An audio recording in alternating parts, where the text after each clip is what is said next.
WTF, we're doing a podcast. I'm Nikki. And I'm Michelle. This is 50. Welcome to What the 50. Join us on our continued journey to simplify our lives. We will seek the answers from the experts and offer tips, tools, and techniques to live your life with confidence and joy. Are we ready? Let's go. So, hi, Michelle. Hi, Nikki. Here we are. Here we are with Pooja. Hi, Pooja. Hi, Michelle, and hi, Nikki. It's so nice to meet you guys. So I met Pooja just recently. Can you imagine? A couple weeks, and I already feel like You know her. I know her, and like she's such a good friend of mine. Like we had an instant connection. So she was at the conference that Trevor and I do, the Association of West Indian Gastroenterologists, because she also had previously worked with a group of gastroenterologists in Oakville, Canada. Ah. But we got to talking about our podcast, and Pooja has a very interesting story. Now, Michelle and I have always wanted to talk to people about their arranged marriages. And it's been something that we have been thinking like, gosh, how do we speak to that person about it? And how does it affect their parenting? Like what they would like to do as It's so very parents. different for us, so we're just dying to hear your experience. And ask you lots of questions. Yes. So welcome. Yeah, welcome to What the 50. Thank you so much, Michelle, and thank you so much, Nikki. The feeling is mutual. When I started speaking to you, it was almost like I was talking to my old friend where, we just connected after a few years. I didn't even feel like that I didn't know you. It's true. It was an awesome, amazing conference. I must say you did an amazing job at the conference. So we connected at that level also. Now, if I talk briefly about my arranged marriage and how, I would say I was like any other girl who was dreaming of a love marriage. But being in this culture where you are kind of a good girl if you don't back then. Now it's not like that. Back then it was like if you're a good girl, then you are not going to go for a love marriage. You will go by the choice of your parents. And so I was torn between the fact that can I pursue my feelings or do I be a good girl or the good daughter? So even when I came across some of the guys I really liked, or even when I fell in love, I wasn't going completely myself. I was just holding myself back. So it never worked out because at the back of the mind, instead of focusing on the relationship, I was almost jumping into the fact, is my dad going to approve? My mom is going to be happy? So it was almost like I have to find the perfect boy for this family. And anyways, long story short, I just felt like it's too much on me. And I said, okay, I'm going to hold back. And I let my parents pick the boy for me. And I still remember that day when I was sitting, having lunch with my dad. They always thought I am the very bold and outgoing girl. So I'm probably have a boy in mind. So he says, oh, so you're of marriageable age. Do you have somebody in your mind? And I was upset because here I am not doing anything and he's asking me. So I said to my dad, you know what? I have nobody, pick anybody. So confused, so upset with the fact that I have to marry this random person who I don't know, have no relationship. Anyhow, then Before I met. you continue on, though, I have so many questions. Oh my God. So, okay. So first of all, this was in India. Yeah. Where in India? Tell us. The capital, New Delhi. Very metropolitan, very modern. My parents are very modern.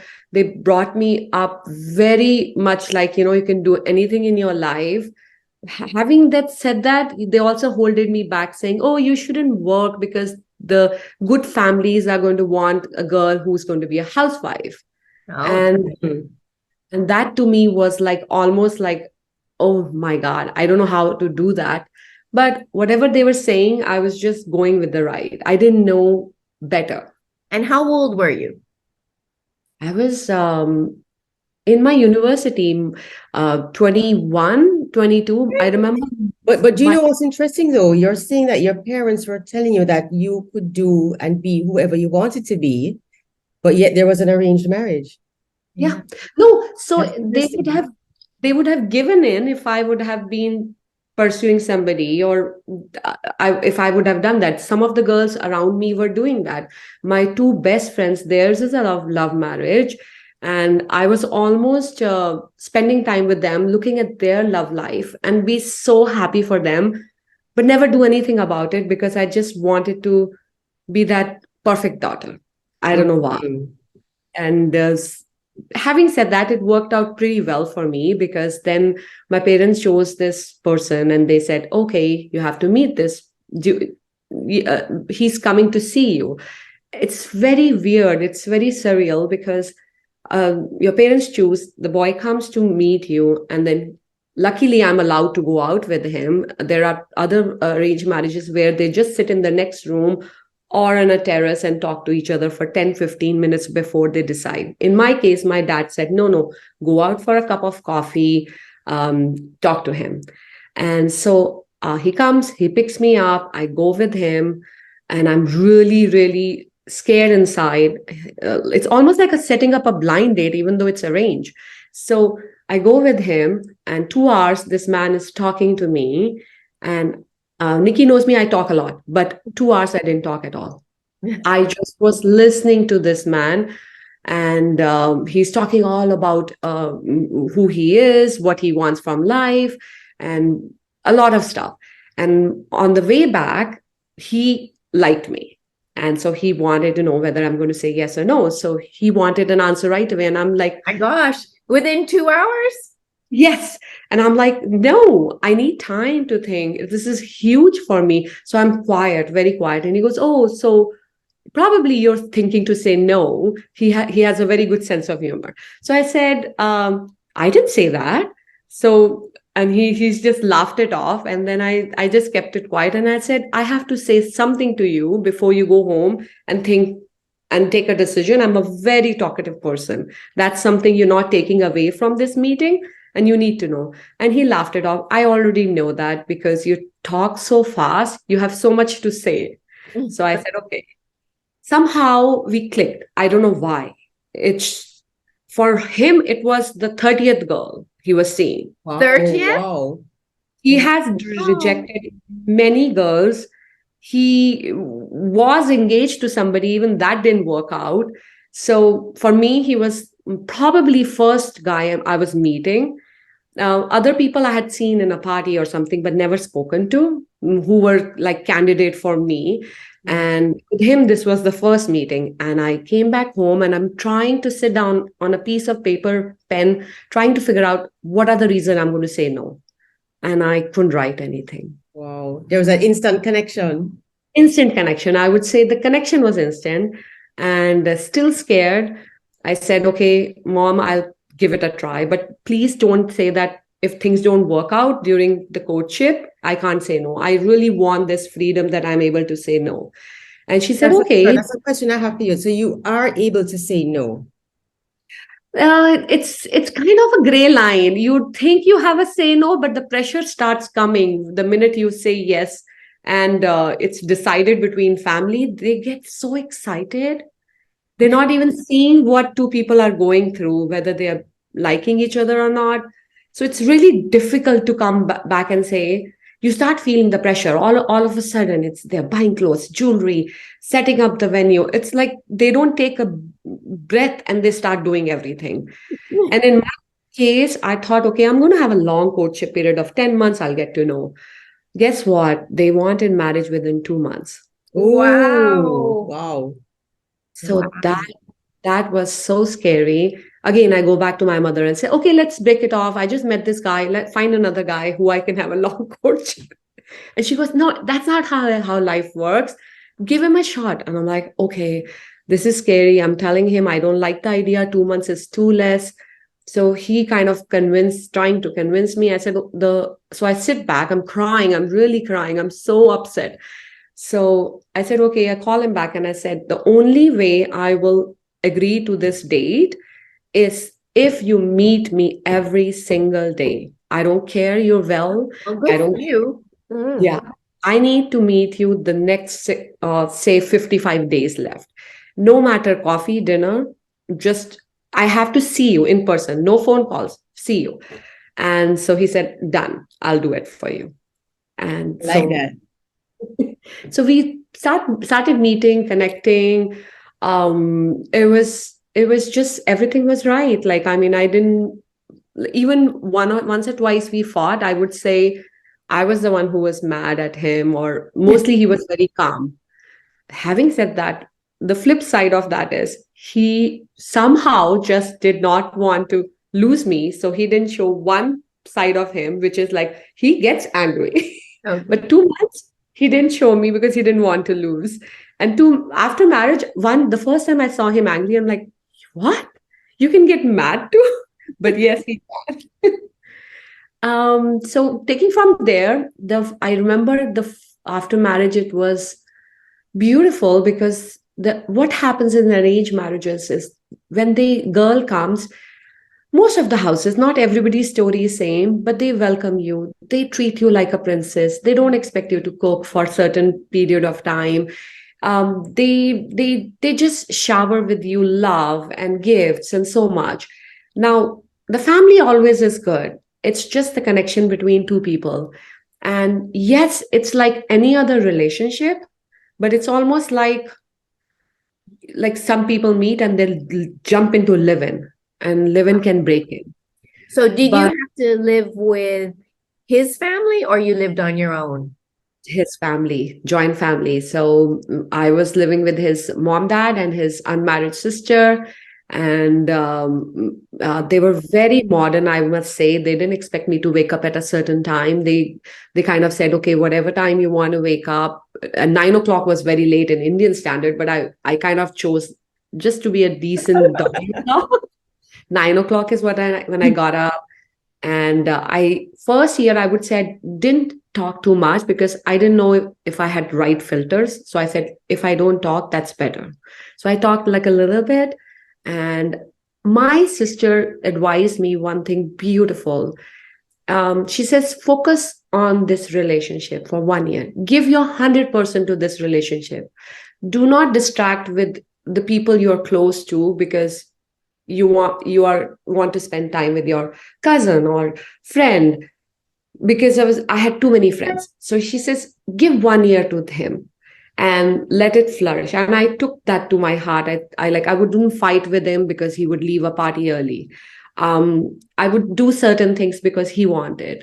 I wasn't doing anything. I would get dressed in the evening when he was coming. So almost like every day is a date. It's actually good advice for any Yeah, marriage. for sure. Yeah, and we worked together. Communication was amazing. I also was very clear that what I wanted from this marriage. I said, remember one thing, I may not be working, I'm not financially independent, but if you cheat on me, that's it. I'm very sure of what I want from my relationship, my husband or my boyfriend, it doesn't matter.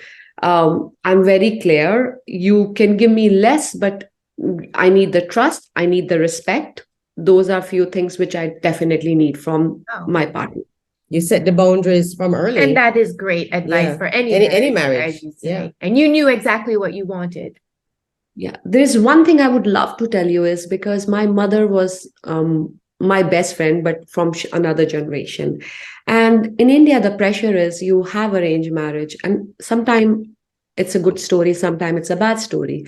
You can end up getting married to a person who is abusive or who is gay or who is any number of reasons, let's put it this Right. way. So my worry was I'm getting married to this man. I don't know who he is. So I said to my mom, I'm doing what you want me to do. When I come back, don't shut the door on me, because that was common. Mom and dad would say, work it out, not realizing what she's going through. I said 3 reasons I might come back. If he hit me, I'm back, no matter what. If he is cheating, I'm back. And third, I said, which was so cute, I said, if I don't have a chemistry, I'm back. And she was such a sweet old lady. And she goes, what is chemistry? I said, Mom, I can't explain you. It's just, you guys call it love, but it's a chemistry between a man and a woman. If I don't have it, I'm not going to live in a miserable life. I need my chemistry. But And you know I what's great though is that your parents, they instilled a certain independence in you.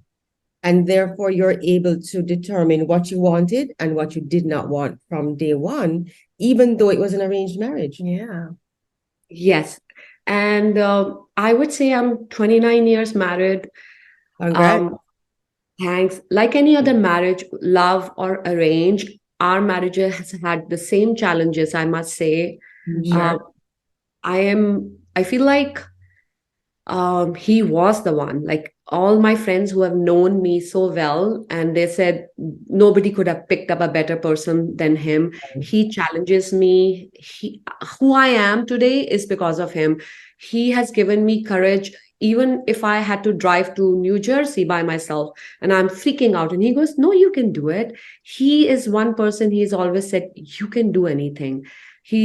If he doesn't want to do anything, he always says, "But you can do it." Yeah. He has never hold me back. And that to me is the best love he has given me. Like, That's amazing. Fantastic. And yeah. I have seen Vivek and Pooja together, and they definitely have the chemistry. Chemistry. So when she told me honestly that it was an arranged marriage, I was like so Really? Yeah, intrigued, yeah, and I yes, really yes. wanted to know more. But is he from New Delhi also? he's from New Delhi, and half of the family and half of my friends thought I was lying that I'm having an arranged marriage, because where he lives is where my school was. So, like, I was in that area all the time, and they thought I bumped in and I probably had a love marriage, but I'm hiding it. And I said to them, "Are you crazy? If I had the love marriage, I would have been jumping on top of the world, because that's what I wanted. I wanted to know the guy." Now, at the age of 50 plus, I would say it doesn't matter how you meet a person. And I see all these young generation, and some of them have found their love or partner, and some of them are trying to, and some of them have the skills to find the people, but some I feel are struggling, but they are not open to the mind of let their parents introducing people. I'm not saying arrange, let them introduce. Nobody knows you best than your parents. So that brings us to the next thing about Mhm. parenting. Mhm. And so Pooja has two daughters, right? Mhm. Two Yes, daughters. I have two daughters. One is studying in LA. She's studying masters in USC, and she's engaged. Ooh, Um, congratulations. Probably will be married in a year or two.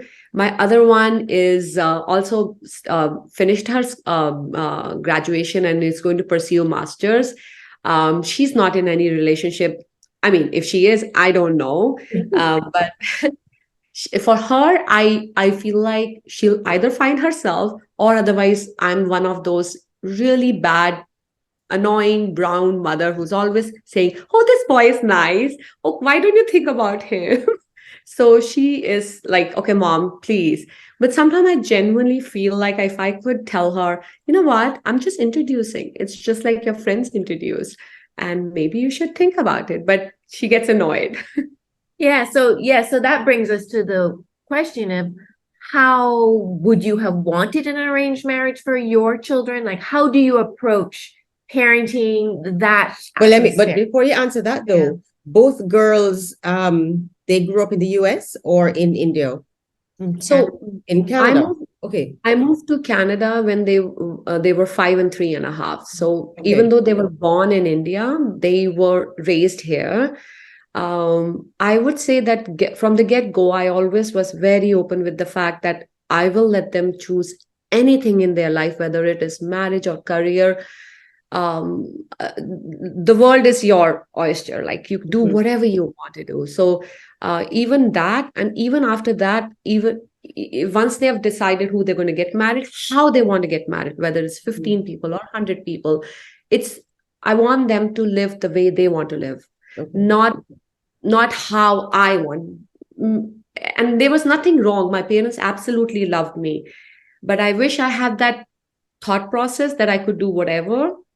And I wanted them to have that. And sometimes I don't tell them that how precious that is, to have that peace of mind that I can do, and I don't have to prove anything to my parents. Sometimes we're trying to prove something to our parents. We all love our parents. And I think we don't forcefully do it. We just feel like doing that for them. But again, I have nephews and I have my daughters, and I feel like some of them have found beautiful partners, and I absolutely am happy. And some are still trying to find. And I wish I can help, and I also have to hold back. I don't have to. I have to let them live their life. But I'm worried. I don't want them to be lonely. If that's the life they choose, that's fine. But if they don't choose someone and they are not happy, then I would be sad for them. So you think a modern matchmaking would be something kind of what you would be hoping for if you could choose? Yes, I just feel like they have to be a little open. Like they don't have to think and jump that if the mother or the father suggests, or a brother, sister, that it's an arranged marriage. It is not. Arrange is not, even if you look back, mine was not arranged. Yes, it was arranged, definitely. But I put my heart and soul into it. And I was ready to walk away a couple of times. And before marriage. After marriage, I think I was giving my 200%. And every time the small thing he did made me fall in love with him all over again. Like any marriage, like you have to work, you have to bring newness to it, and you have to be there for each other, and you have to give space. Space is so important. I feel like if you don't give space to each other, it's not healthy. He has more flexibility to travel than I have, and I said, don't hold back, go with a friend. And some of my friends would say, how do you trust him going by himself? I said, and then I tell them, I actually love my husband, and he knows what I want from this marriage. And if he has to cheat, he will cheat when he's here. He doesn't have to travel to do that. So why do we make life so complicated? So similarly, I feel like I want my daughters to be confident like this. Life happens. People fall in love and fall out. Many things happen. But one thing I love is sharing your life with somebody. Of course. I feel like I'm so happy because I have him and we have a good connection. We love so many things together. But then the other things which we don't love together, we do separately. And that's what I think makes our marriage very strong. Of course. And of course, you'll be a great example to both girls as well. Right. Yes, definitely. There have been times, because we are very, very modern couple in the sense we fight too. Like I think some of the marriages, the women just don't fight because they think whatever the husband is saying, that's right. In a lot of arranged marriages, financially, they let the man do whatever they want. We have a very, very amazing partnership in every way. And sometimes we actually fight every day, which is very cute. Because I think if you don't communicate, if you don't tell each other how you feel, that's not a marriage, that's not a relationship. So sometimes my daughters will come and say, are you guys happy? I said, no, this is sometimes we communicate this way. Don't worry about it. And yeah, I think it's a very healthy marriage. And they do see that. If they don't like something, they never tell us. So I don't know. Yeah. So Pooja, if you could choose somebody for your daughter, the one that doesn't have a partner right now, you have anybody in mind? Oh my God. And what type of person would that be? I actually would be very honest. I went in India for a wedding and I met this boy. I absolutely love him. It's a little complicated because it's like my distant relative's son. And so it becomes complicated when it's relatives. And we all were bothering her regarding him, but he seems like a perfect match in my mind. But and he's looking for a nice girl, and she is very close. She doesn't tell me what she wants in life. Maybe she knows, maybe she doesn't, maybe she's dating somebody, I don't know. But if I was allowed, I would say, guys, just meet once, just like my dad said.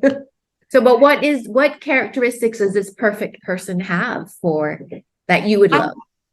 I feel like that he is very much intelligent, very intelligent, just like her. And you know how the culture is. He understands the culture, how she understands. So maybe it might work, maybe it won't. But it's just like I felt like he has a lot of things which complements my daughter's personality. He Mhm. would respect her intelligence. He would also be modern enough to let her do what she wants. It's just that some of the things which probably my father saw in him, as he saw in me. I'll tell you something that because I remember I asked my dad, how did you choose this man for me? And he said to me was, I wanted a certain kind of family, but I also wanted a certain kind of education for with the man. My dad was very educated, masters, even though belonged to a family which was very much business oriented, and he found this boy who is in a business, but he also was he had done his masters, very intelligent. He says in life, if you have education, no matter what, you'll never fail. And I am so proud that he saw that vision because my husband had a business which didn't do well in India. And when we moved here, he had the skills and education enough to pursue different jobs before he landed up again into business.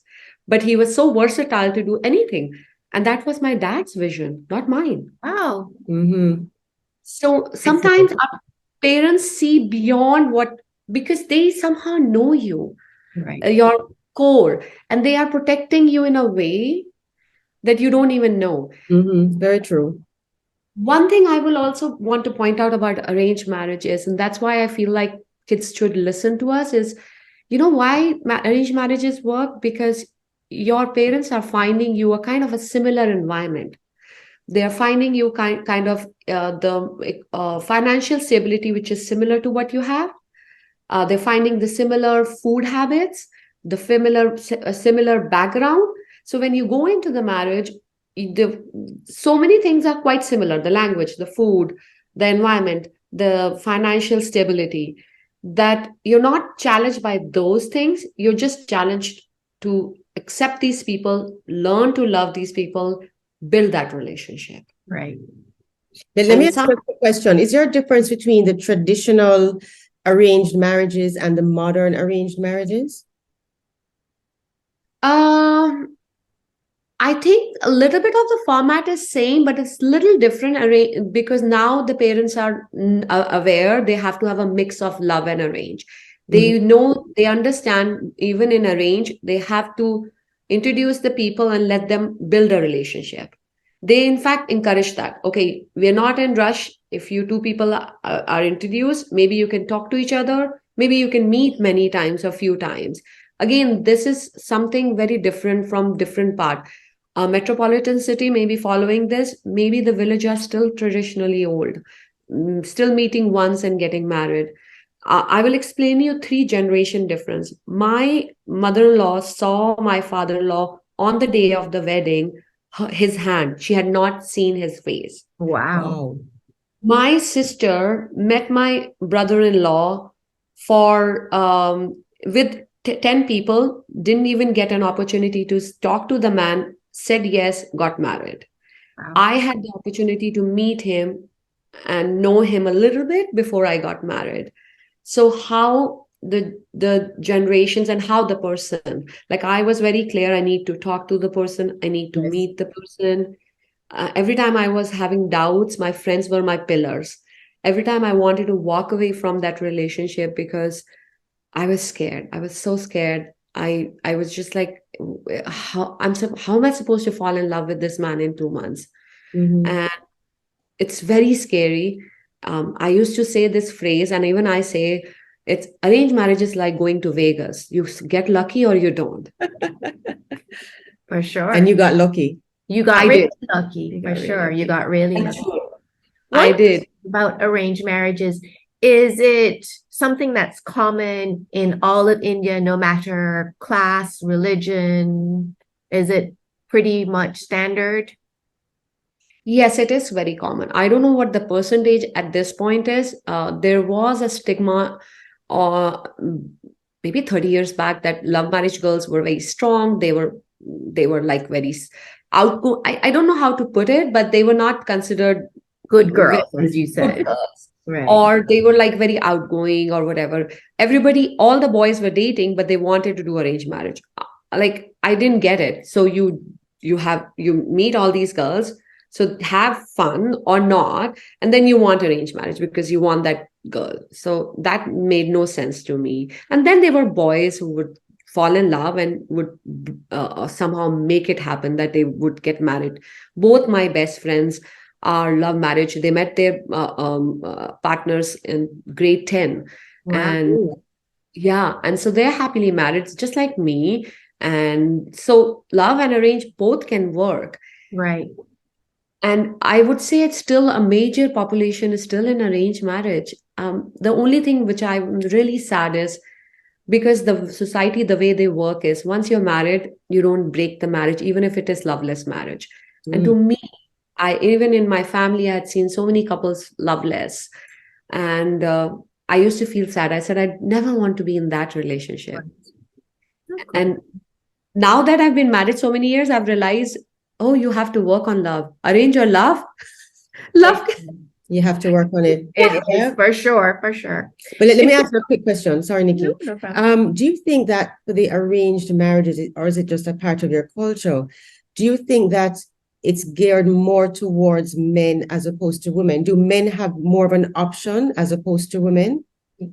The say. Yeah, the choice, choices. Yeah. Yes and no. Your husband, you were The 30th. You know why? Okay, in his defense, I think what was happening was they all were very excited and they wanted him to get married. And so they were just probably any girl who would see, they would say, oh, let's go and see this girl. Or they didn't do their own first interview or first look. So they were super happy. Whereas my parents didn't. Mine was very out of the norm. My husband was in a religious group. My mother-in-law was in a religious group, and so was my mother. And that somebody saw Vivek, and another person saw me, and they all said, "This makes sense." Okay. And so it was some strangers coming together, not anybody. It was almost meant to happen. And so they said, okay, you guys should meet. And so my dad was like, okay, I like his education a lot. And I always say my husband was really good to look at. And I would always say that when I met him, a girl looks in a guy good to look at. He had a very amazing sense of humor. Here I was so worried and scared, and he was joking, and I'm like, why is he joking? Even in the first meeting, he says, would you like to hear a joke? And I'm looking at him, no, I am trying to decide I'm going to live my life with you or not, and you're interested in jokes. So it's just I don't, in my opinion, after that 2 hours, let me tell you, Nikki and Misha, I should have come back and said no. Because of the stuff he was talking about. He was so deeply into that religion, and he was constantly saying, that's my priority. That's who I am.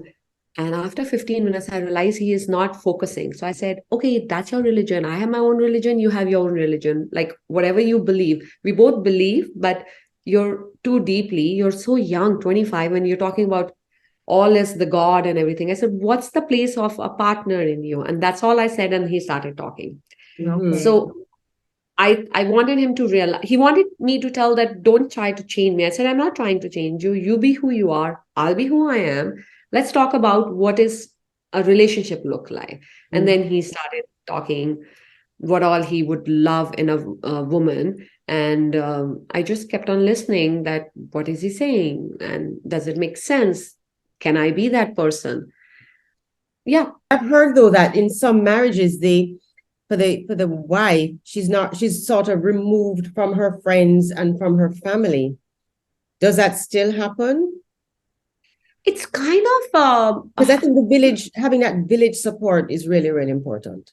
It is. So It is true, because the woman is expected to do, especially when she's a housewife, she's expected to take care of the kids. She is expected to take care of the house.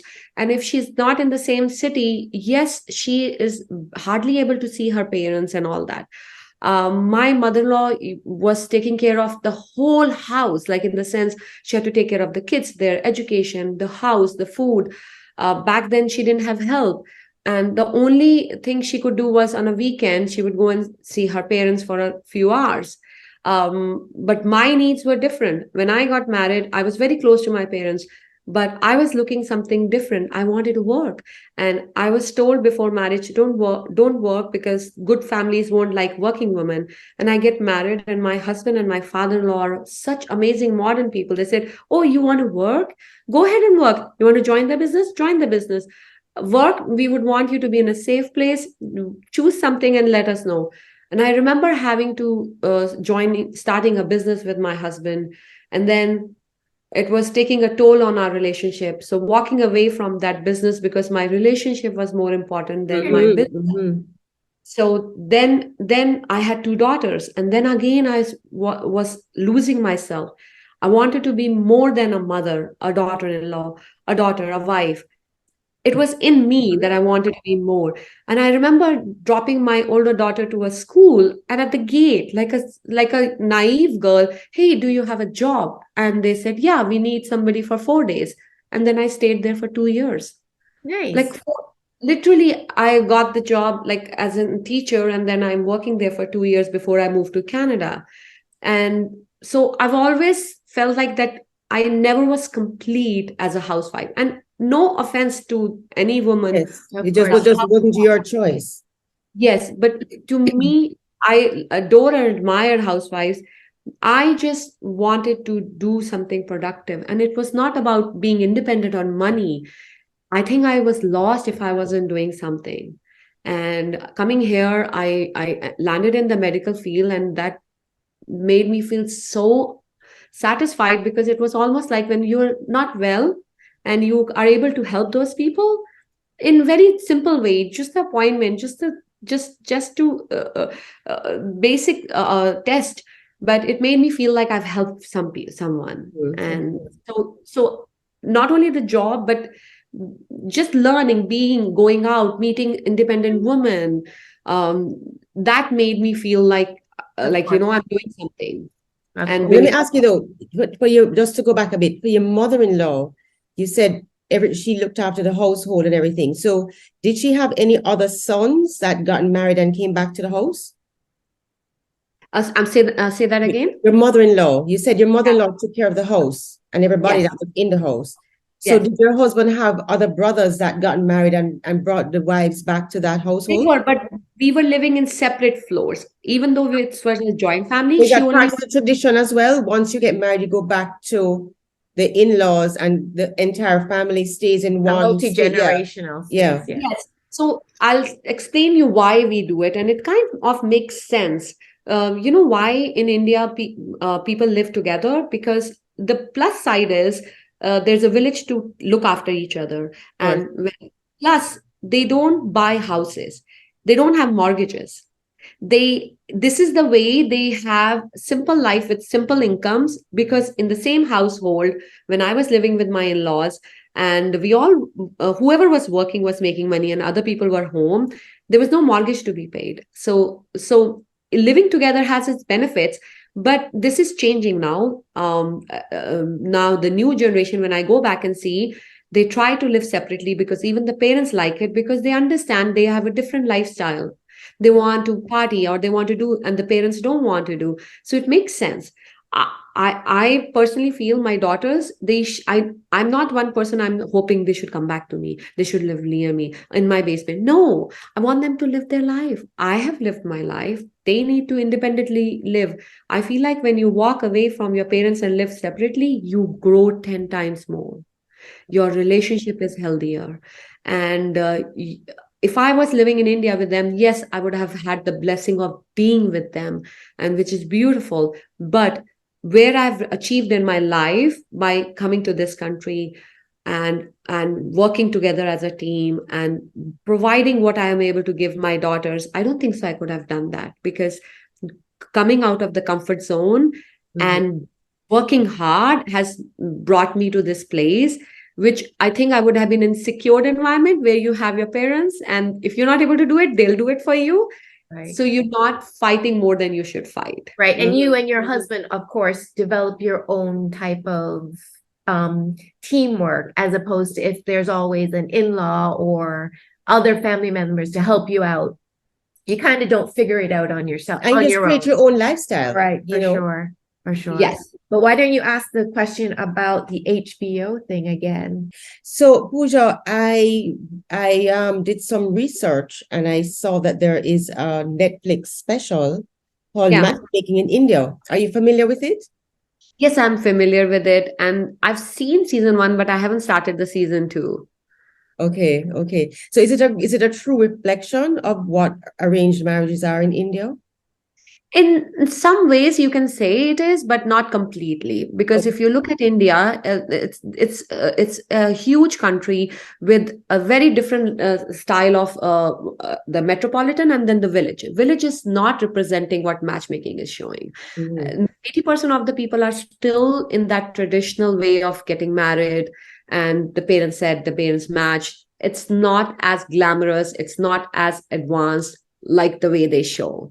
Mhm. Of course, this is a show, they have to make it interesting. So Right. in some ways, in some part of the society, maybe it is true, but not completely. Okay, well, interesting to Made know. made for viewers, made for TV.